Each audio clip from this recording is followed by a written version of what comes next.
তো hello internet, this is Google Leo from Bidhannagar. এখন আমি রয়েছি বিধাননগরে। তোমাদের বলেছিলাম যে একটা ইলেকশন পারপাস একটা ডিউটি আছে ফোর্স নিয়ে আসার জন্য। তো আমি যে রুমে রয়েছি সেই রুমটার একটু রুম ট্যুর তোমাদের দেব। এই হচ্ছে মেন গেট। মেন গেট থেকে ঢুকে ডান দিকে একটা সুন্দর মিরর লাগানো আছে। এই যে টিভি রয়েছে এদিকে, এদিকে বেড, আমার সেলফি স্টিক আর ওয়ালেট।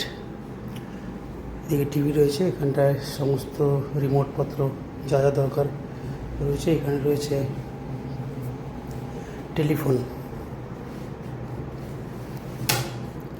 এখানে আমি প্যান্টটা খুলে রেখে দিয়েছি, চেয়ার রয়েছে। আর এদিকটায় ঠিক এদিকটায় ব্যালকনি আছে, এখানে এসি লাগানো রয়েছে। আর এই হচ্ছে বাথরুম। খুব বড়সড় সুন্দর একটা বাথরুমের ব্যবস্থা রয়েছে এখানে। এখানে আর একটা ব্যাপার যেটা বলি সেটা হচ্ছে যে বাইরে চায়ের পাতা প্রসেস হয়, ঠিক এর আউটসাইডে চায়ের পাতা প্রসেস হয়। আউটসাইডে চায়ের পাতা এই সাইডটায় চায়ের পাতা প্রসেস হয়, যার একটা সুন্দর সেন্ট বেরোচ্ছে। আর এখানটায় একটা সুন্দর ব্যালকনি রয়েছে। ব্যালকনি বাইরে দেখা যাচ্ছে না, অনেক আনারসের গাছ টাছ রয়েছে, এটা সকালবেলা দেখাবো।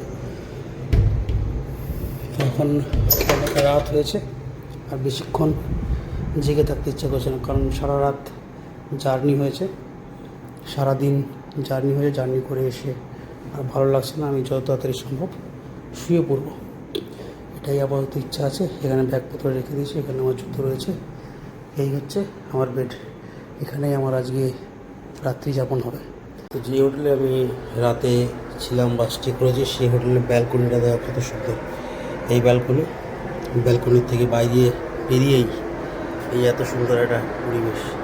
এখানে নারকেল গাছ, নিচে আনারস, এখানে চায়ের ফ্যাক্টরি, খুব সুন্দর সেন্ট বেরোচ্ছে। এখানে একটা চায়ের ফ্যাক্টরি আছে, নিচে আনারস, আনারসের গাছগুলো, আনারস হচ্ছে সবাই।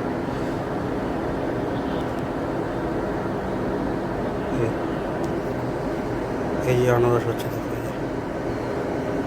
সবে হয়েছে এখন, আর রাস্তায় আনারস পাওয়া যাচ্ছে না, এসবে আনারস হচ্ছে। তাই এত সুন্দর ব্যালকনি, হোটেলে ব্যালকনিটা এত সুন্দর। এখানেই ছিলাম রাতে, আর এই যে সকালটা দেখো কত সুন্দর। তোমরা সবাই ভালো থাকো, সুস্থ থাকো। আর লাস্টে একটাই কথা, বাঁকা রাস্তায় কখনোই দিশাহারা না। Good bye.